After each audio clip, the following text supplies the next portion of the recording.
Class 7 के बच्चों party, आप सब कैसे हो? सब ठीक है कि नहीं? तो क्लास 7 वाले आप सब कैसे हो? आप सबका अब हम लाए हैं practice set, MCQ practice set type 4, set 4 ला चुके हैं इस वक्त। हम सब सेट 4 इस वक्त पढ़ाने चल रहे हैं और इसमें बहुत जल्दी हम इस चीज़ को कवर करने वाले हैं। ये 7th क्लास का बहुत जल्दी ही हमें ख़त्म करना है। ओके, तो देखो भाई लोग, ये चैप्टर 4 का यानी कि हमारे हीट चैप्टर का क्वेश्चन है, हमारे हीट का।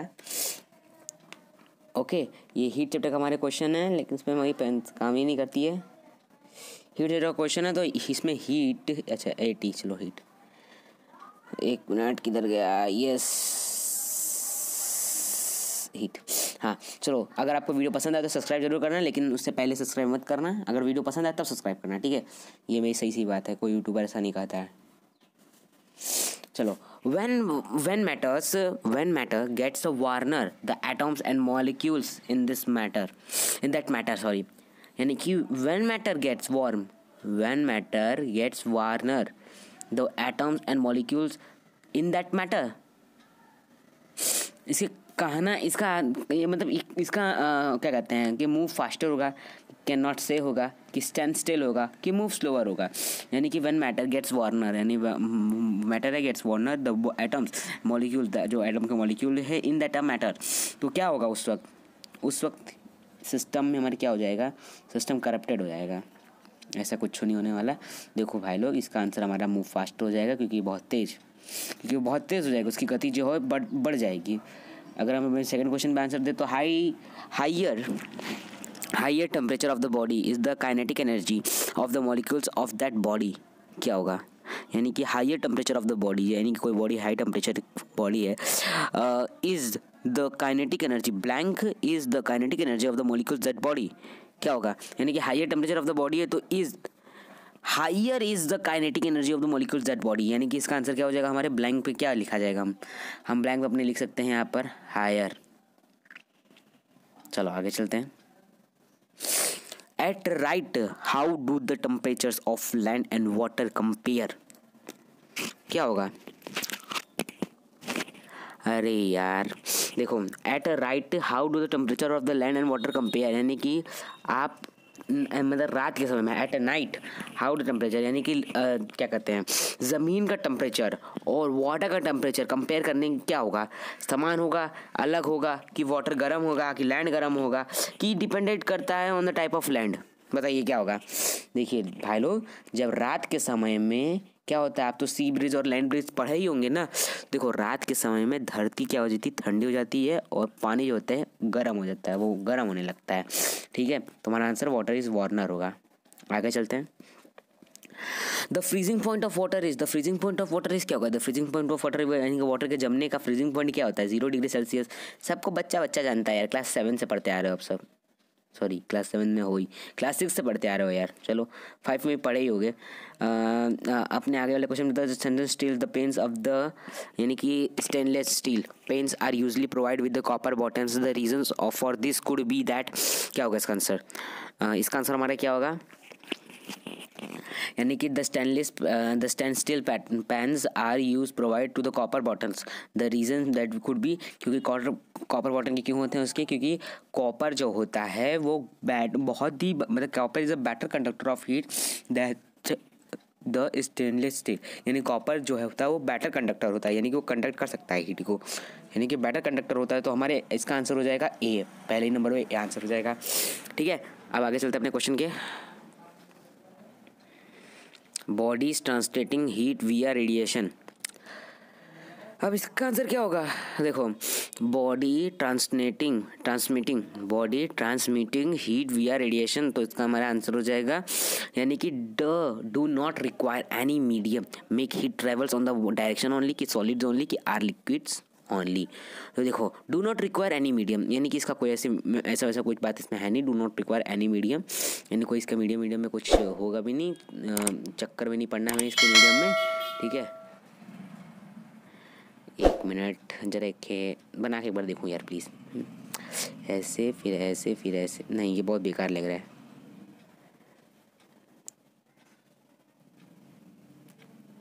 ऐसा लग रहा है सीढ़ी कोई बना रहा है, वाह क्या बात है। इसे प्रतिभाशील, देखो डज नॉट रिक्वायर हो गया आपका answer, do not require any time, तो आंसर याद कर लेना भाई। और थॉमस फ्लास्क का प्रेवेंट यानी कि जो थॉमस फ्लास्क थे,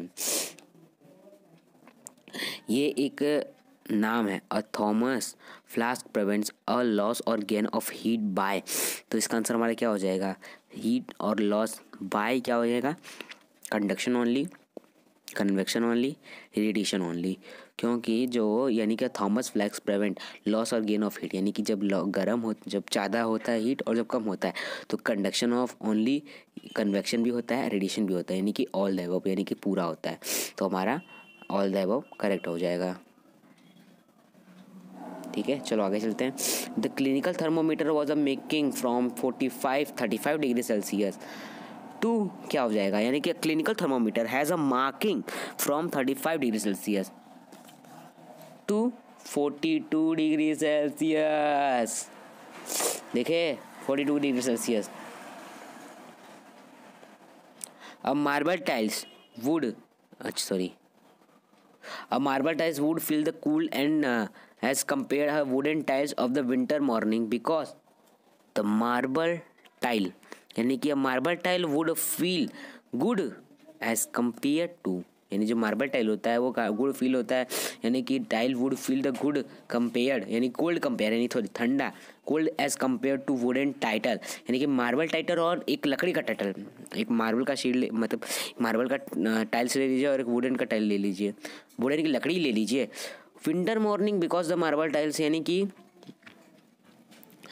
मार्बल टाइल जो होता है wood feel cold as compare to wooden title, जब मार्बल टाइल को छूते हैं तो ठंडा लगता है, किसके कंपेरिजन में, वुडन टाइटल, मतलब टाइटल कंपेरिजन में, on the winter morning because the marble tile is, marble tile क्या करता है जो इतना ठंडा हो जाता है, क्यों क्या होता है उसके अंदर, क्योंकि is better conductor of heat than the wooden title, ये का हीट कंडक्ट अच्छा करता है, किसके कंपेरिजन में, किसके कंपेरिजन में हीट अच्छा कवर करता है, वुडन के कंपेरिजन में, वुडन टाइटल कंपेरिजन में हीट अच्छा कवर करता है। आगे चलते हैं।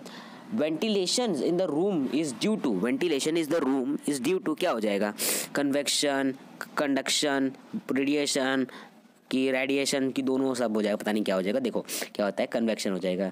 The ventilation in the room due to, ventilation मतलब समझते हो ना क्या होता है वेंटिलेशन, मतलब कि ventilation in the room is due to क्या होगा, कन्वेक्शन होगा, not a conduction, not a radiation, ना कि दोनों हो कन्वेक्शन ही होगा। ठीक है चलो,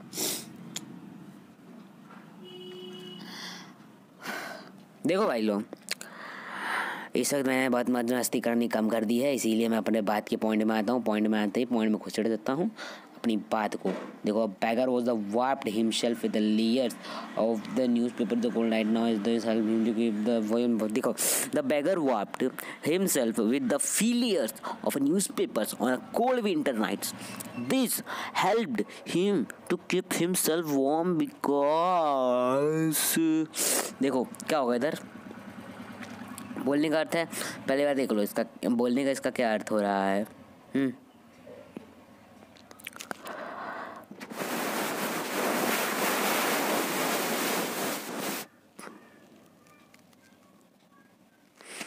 तो देख लो भाई लोग, अब बेगर यानी कि जो feel years of newspaper is a cold night to cold winter night, this help him to sell warm because, यानी कि अगर आप ले लो न्यूज़पेपर लेकर रख दिया कहीं पर, मतलब वो भी कौन सा समय में, जब ठंडा मौसम हो, एकदम कोल्ड विंटर नाइट हो, वहाँ पर रख दिया आप, कहीं पर ऐसी जगह रख दी जहाँ ठंडा हवा आ रही है, जहाँ ठंडा लग रहा है, तो वहाँ रख दिए। उसके बाद जब आप सुबह सुबह उसको देखते हो, सुबह सुबह छूते हो, तो आपको हल्का हल्का गरम फील क्यों होता है, क्योंकि जो उसके अंदर जो हवा होती है, यानी कि air trapped between the layers of newspaper is a bad conductor of heat, the air trapped होता है वो between the layers of the newspaper is a bad conductor of heat, वो हीट का बैड कंडक्टर होता है। ठीक है, समझ गए। अब आगे चलते हैं, क्या करना है उसमें अपने क्वेश्चंस में, आगे क्वेश्चन में चलते हैं। तो temperature change with change in, यानी कि जो टेम्परेचर चेंज होता है वो किस चीज़ में चेंज इन होता है, तो वो हीट एनर्जी भी चेंज होता है यार, सबको इतना पता है यानी temperature change with the change in, magnitude पे चेंज होगा नहीं, वेलोसिटी पे चेंज होगा नहीं, वाइब्रेशन चेंज होगा नहीं, ऐसे चैप्टर तो कितने दूर, अभी हीट पर रहे हो तो हीट एनर्जी चेंज होगा ना, थोड़ी ना दूसरे चैप्टर में चेंज हो जाएगा, बताओ। ये सिंपल सा लॉजिक है कि जिस चैप्टर के बारे में पढ़ो, अगर उस चैप्टर से बाहर दूसरे चैप्टर का क्वेश्चन दे दे अगर उस क्वेश्चन का उस चैप्टर का नाम हो हीट एनर्जी वीट एनर्जी ऐसे कुछ करके उसका भी नाम हो उस चैप्टर का, तो मान लो यार, समझ लो कि इसका आंसर वही है। आगे चलते हैं। विच of the following is an insulator, which of the following is an insulator, यानी कौन सा इन फोर्थ ऑप्शन में से ऐसा कौन सा जो इंसुलेटर है। तो इंसुलेटर्स में से कौन सा है, एयर, अपना इंसुलेटर एयर है, ठीक है। एयर जो है इंसुलेटर है, आयरन रॉड इंसुलेटर नहीं, कॉपर इंसुलेटर नहीं, ग्राफाइट इंसुलेटर नहीं, लेकिन एयर जो है इंसुलेटर है। पता है ना, इंसुलेटर और कंडक्शन कन्वेक्शन सबको तो पता ही होगा यार। Normal body temperature is, normal body temperature कितनी होती है, normal body temperature 37 degree Celsius की होती है, ठीक है। ये इतना ज़्यादा मत लेकर जाओ वरना किसी को ना हो जाएगा कुछ भी अभी यहाँ। अब देखो यार, पहली का क्वेश्चन देखो यहाँ पे आई गया आखिरकार। यू आर एनसीईआरटी स्टूडेंट, आपको एनसीईआरटी स्टूडेंट के बारे में पता होगा यार क्या करना है। पहली और बूझो क्या करते हैं, पहली और बूझो जो है वो मेजर करते हैं देयर बॉडी टेम्परेचर, ठीक है। Paheli found her has to be 98.6 degree Fahrenheit and Boojho recorded 37 degree Celsius. Which of the following the statement is true. Paheli have lower body temperatures than बूझो कि both have a normal body temperature, कि पहली was a higher body temperature and then बूझो यानी कि the both are suffering from fever। देख लो भाई लोग, देखो सेल्सियस में अगर करें नॉर्मल बॉडी टेम्परेचर हमारी 37 डिग्री सेल्सियस होती है, 37 डिग्री सेल्सियस। अगर फ़ारेनहाइट में उसको देखोगे तो 98.6 फ़ारेनहाइट होती है। सेल्सियस और फ़ारेनहाइट दोनों अलग अलग हैं, ठीक है। सेल्सियस और फ़ारेनहाइट दोनों अलग अलग स्टेटमेंट है, इसीलिए इसमें क्या हमारा ठीक होगा, इसमें हमारा ऑप्शन बी ठीक होगा कि बी के हिसाब से क्या है, यानी कि उन दोनों की बॉडी नॉर्मल बॉडी टेम्परेचर है, कोई ज़्यादा बड़ी नहीं तो कोई ज़्यादा छोटी है, वो नॉर्मल बॉडी टेम्परेचर है। वो फ़ारेनहाइट में गिनी है, वो सेल्सियस में गिना है, इसे दोनों का आंसर ठीक है। चलो भाई लोग, अपना 15 क्वेश्चन का कोटा पूरा। तो अगर वीडियो पसंद आए तो सब्सक्राइब कर देना, बेल आइकन का क्लिक जरूर कर देना, इतना घंटा बजते हुए मैं नहीं देख सकता हूँ, ठीक है। बाय बाय यार, कितना देखोगे आप।